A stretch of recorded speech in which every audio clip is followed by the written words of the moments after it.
Bonjour à tous et bienvenue sur la chaîne En Voiture Simon. Je vous retrouve avec plaisir aujourd'hui en compagnie de cette toute nouvelle Peugeot 208 hybride qui m'est prêtée aujourd'hui par la concession Peugeot Morel Aveyron. Et comme j'ai le privilège de conserver cette voiture pendant tout le week-end, je vous ai concocté un programme aux petits oignons. Je vous propose un petit retour sur l'histoire de la 208, un résumé des évolutions, un zoom sur ce qui se cache sous le capot de cette version d'essai et la visite de la ville de Bozoul afin de découvrir son fameux Trauk.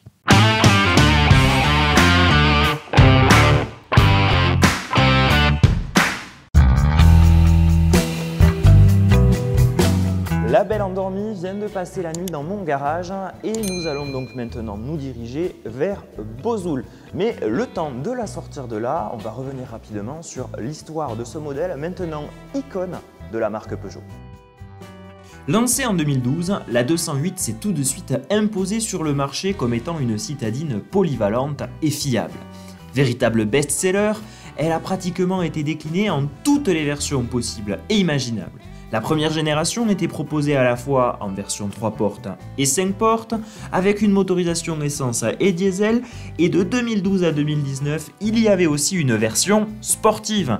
Et c'est d'ailleurs la dernière lionne à recevoir le badge GTI.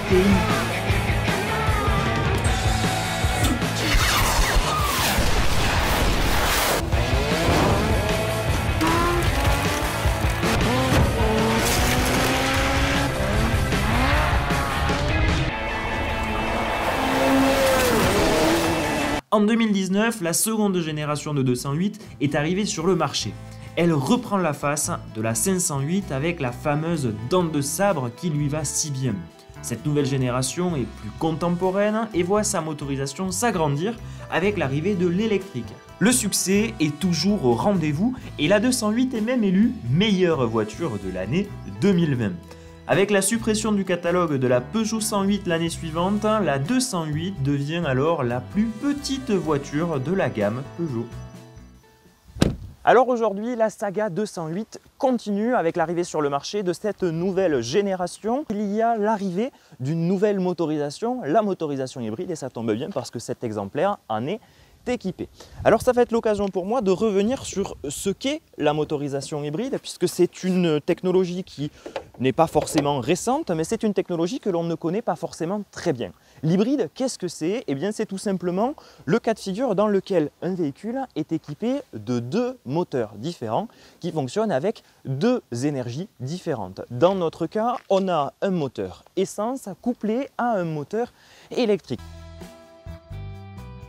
Il ne faut pas confondre la motorisation hybride, comme celle-ci, avec les moteurs à bicarburation. De quoi il s'agit? Eh bien, la bicarburation, c'est tout simplement lorsqu'on a des véhicules qui ont un seul moteur, mais qui ont la faculté de fonctionner avec deux types de carburants différents. Dans la gamme Ford, par exemple, on y retrouve des moteurs essence capables de fonctionner aussi au bioéthanol. Sur cette nouvelle 208 et sur les hybrides en général, on a bien deux moteurs distincts avec deux types d'alimentation distincts, de l'essence et de l'électricité. Mais cette 208, ce qu'il faut retenir, c'est qu'il n'y a pas besoin de la brancher, pas besoin de se prendre la tête. Cette voiture, on y met du carburant dedans et la voiture gère tout le reste. Vous allez donc me poser la question, quel est l'intérêt d'avoir un véhicule hybride avec un moteur électrique que l'on ne recharge pas? Eh bien tout simplement, il faut partir du postulat que cette voiture, c'est la liberté. Sur cette voiture hybride, il y a bien un moteur électrique avec une batterie. Mais cette batterie ne se recharge qu'en roulant. Dès que le conducteur de la voiture freine, le véhicule va utiliser l'énergie normalement perdue lors de la décélération pour recharger la batterie. C'est ce que l'on appelle le freinage régénératif. Et il se passe exactement la même chose dans les descentes. Sur les voitures hybrides, il est possible d'utiliser le frein moteur pour recharger la batterie. La batterie va donc se charger au fil des kilomètres et se décharger lorsqu'il y en aura besoin, c'est-à-dire lors des relances ou des démarrages. L'avantage de cette technologie hybride, c'est qu'elle permet de faire baisser la consommation de la voiture. Aujourd'hui, une 208 thermique, ça consomme combien? Environ 6-7 litres au 100. Cette 208 là, elle consomme moins de 5 litres. Sur le papier, on est même plutôt aux alentours de 4 litres 5, ce qui est concrètement l'équivalent du diesel. Alors vous allez me répondre, ok, mais dans ce cas-là, conservons le diesel, pourquoi s'embêter?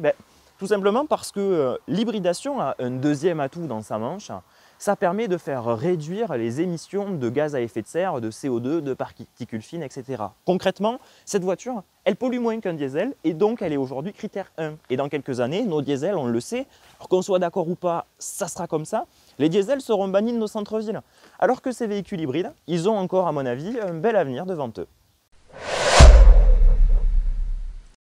C'est bien beau de parler de la technologie hybride, de ce super moteur, mais qu'en est-il une fois qu'on est derrière le volant? Eh bien moi je vous propose de profiter du trajet pour se rendre dans la petite ville de Bozoul pour tester cet agrément de conduite et voir un petit peu ce que ça donne quand on se place derrière le volant. Ma première impression, eh bien c'est une impression de douceur. C'est un véhicule qui est agréable à conduire. On voit que ça n'a absolument pas d'ambition sportive, c'est pas du tout fait pour ça. Et d'ailleurs, dès qu'on va adopter une conduite un petit peu plus dynamique, on va perdre tout le gain de consommation que l'on pourrait gagner grâce à ce véhicule hybride. Je disais que c'est un véhicule agréable parce que il est souple. Ça vient d'abord et avant tout de la boîte automatique 6 rapports qui a fait ses preuves chez Peugeot, que l'on connaît tous et qui est efficace et agréable, mais ça vient aussi et peut-être même surtout du moteur électrique qui apporte du couple et de la spontanéité à cette voiture. Les véhicules essence, surtout quand ils sont atmosphériques, ont un gros problème de couple. Pour avoir de la puissance, normalement, il faut rentrer dans les tours. Et bien en fait, on vient compenser ce manque de couple grâce à la motorisation hybride, puisque les véhicules hybrides ou les véhicules 100% électriques ont un couple qui est instantané. L'électrique n'a pas besoin de monter dans les tours pour envoyer du bois. L'électrique, c'est tout de suite.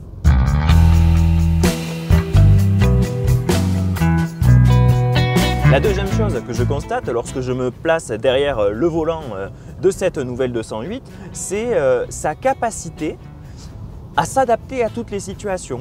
Si on veut rouler vraiment pépère, tranquillou, hop, je sélectionne le mode éco et alors là, la voiture va vraiment travailler sur la consommation et on va perdre un petit peu en qualité de conduite. Si je veux conduire normalement, eh bien je vais passer le mode normal. Et si par contre je veux un petit peu de peps parce que je suis pressé ou que j'ai envie de m'amuser, j'ai qu'à cliquer sur mon sélecteur Drive Mode et je sélectionne le mode Sport.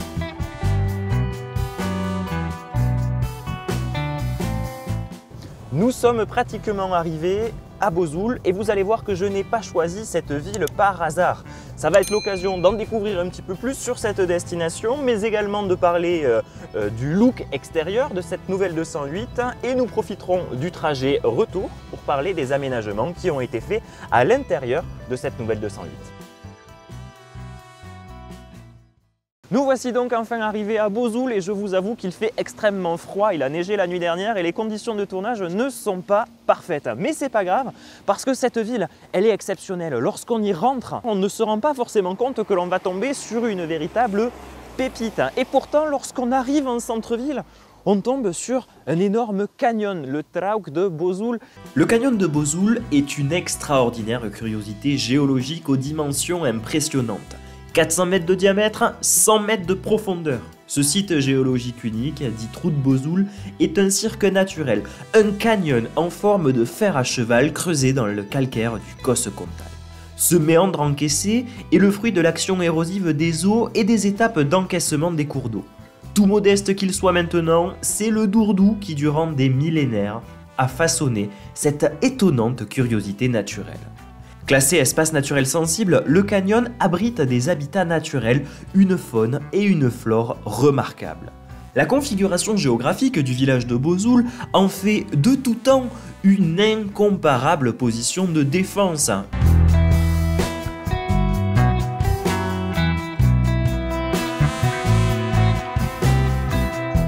Cette nouvelle Peugeot 208 a été pas mal modifiée, elle s'est pas mal modernisée et on le voit tout de suite sur la face avant avec un bouclier qui a été retravaillé, les nouveaux feux optiques. On y retrouve aussi bien évidemment le logo Peugeot modernisé, c'est une des premières voitures de la marque à recevoir ce nouveau logo et bien évidemment la nouvelle signature optique avec les 3 griffes. Auparavant il n'y en avait qu'une seule, donc ça lui donne un côté un petit peu plus agressif, un petit peu plus sportif. Concrètement, c'est une citadine, mais franchement, elle ne passe pas si inaperçue que ça, d'autant plus que l'on a enfin dans la gamme des couleurs relativement flashy. Alors, malheureusement, ce n'est pas le cas aujourd'hui, mais dans le reste du catalogue, vous pouvez retrouver du bleu, du jaune, du vert, et ça fait plaisir d'avoir des voitures qui ne sont pas que noires ou blanches.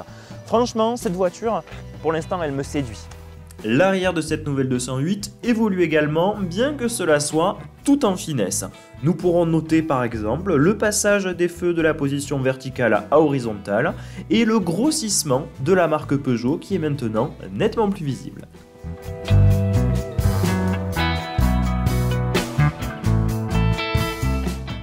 Venons-en à l'intérieur de cette 208 et des évolutions qui ont été faites au niveau de l'habitacle.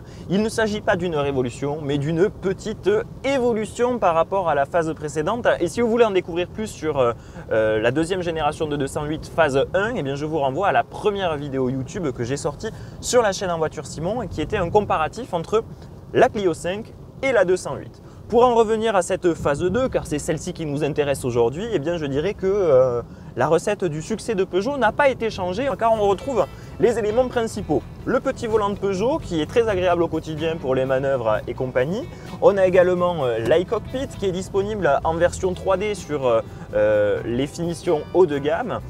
Il y a deux séries, 7 écrans tactiles 10 pouces avec tout le système multimédia Peugeot qui est assez intuitif, il n'y a pas grand chose à lui reprocher et bien évidemment tout l'habitacle qui a été pensé pour le conducteur. L'écran est légèrement tourné vers lui, on y retrouve la rangée de boutons avec les fonctionnalités principales, les warnings, la climatisation, le recyclage de l'air, le verrouillage de la caisse, etc.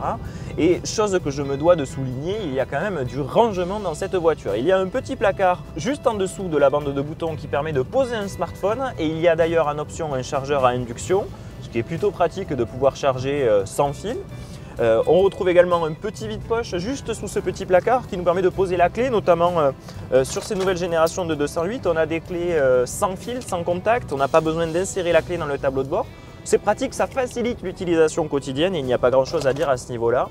Et après, on est sur des éléments finalement communs au groupe Stellantis aujourd'hui, comme par exemple le sélecteur Drive Mode qui est le même ou pratiquement le même sur toute la gamme Peugeot, le petit repose-main avec le cuir dessus qui est très agréable, qui donne un côté qualitatif à cette voiture et compte tenu de la montée en gamme de Peugeot, et bien finalement ce sont des éléments qui collent bien avec l'image de cette voiture. Donc il n'y a pas grand chose à lui reprocher honnêtement, si ce n'est toujours le même reproche, c'est que la 208 n'est pas forcément conseillée pour les personnes de grande taille.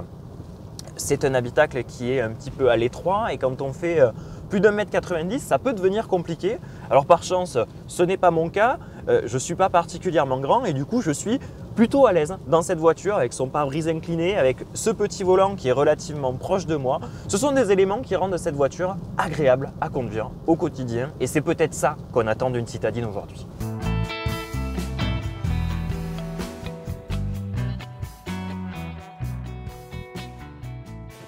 Bon les amis, cette vidéo va toucher à sa fin et pour la conclusion, nous sommes rentrés au garage car compte tenu de la météo déplorable que nous avons aujourd'hui, on n'a pas pu s'éterniser dans la petite ville de Bozoul. Mais c'est pas bien grave car il reste encore quelques petits éléments à dire sur cette 208. Tout d'abord, je vous ai parlé tout à l'heure de finition, allure, GT, active. Et bien en fait, ce sont les 3 finitions seulement qui sont disponibles pour cette nouvelle 208, version GT étant la plus haut de gamme. Je n'y ai pas accordé une importance fondamentale, tout simplement parce que pour moi, ça n'en a pas. Car même sur les versions de base, cette nouvelle 208 est relativement bien équipée. Je me suis plutôt attardé sur la motorisation et on a beaucoup parlé de la motorisation hybride car il s'agit d'une hybride cette nouvelle 208. C'est une motorisation qui, vous l'avez peut-être compris, moi m'a convaincu, mais ce n'est pas la seule disponible dans le catalogue Peugeot. Vous pouvez la retrouver en version 100% thermique avec le fameux PureTech, le 3 cylindres essence de 75 et 100 chevaux, voire peut-être même encore 136. Mais vous pouvez également la retrouver en version 100% électrique, c'est l'appellation i208 et bien évidemment depuis peu avec la motorisation hybride en 100 et 136 chevaux. Quoi qu'il en soit, ça reste dans tous les cas une voiture qui est très convaincante et la motorisation va surtout avoir un impact sur le tarif. Les versions entrée de gamme essence sont disponibles à compter d'environ 18 000 €. Et pour une version hybride comme celle-ci, il faut compter plutôt 25 000 €. Je suis d'accord, la différence entre les deux motorisations n'est pas négligeable, mais il ne faut pas négliger l'agrément de conduite et le gain de consommation que vous allez pouvoir récupérer. Voilà, moi je crois que je vous ai à peu près tout dit sur cette 208, donc je vais profiter de cette fin de vidéo pour remercier chaleureusement le groupe Morel Auto et Peugeot Morel Aveyron qui m'a prêté ce véhicule pour le week-end, que je garde encore un petit peu, et je vous avoue que je n'ai pas vraiment envie de la rendre, mais quoi qu'il en soit, voilà, je les remercie chaleureusement de m'avoir prêté ce véhicule. Et je vous remercie également de nous avoir suivis aujourd'hui. Pour les plus impatients d'entre vous, n'hésitez pas à nous retrouver sur Instagram avec le @envoituresimon, sur Facebook également, un petit peu sur TikTok. Et sinon, je vous donne rendez-vous très bientôt en Aveyron, bien sûr, pour essayer un véhicule atypique dans un des plus beaux endroits du département. À très bientôt!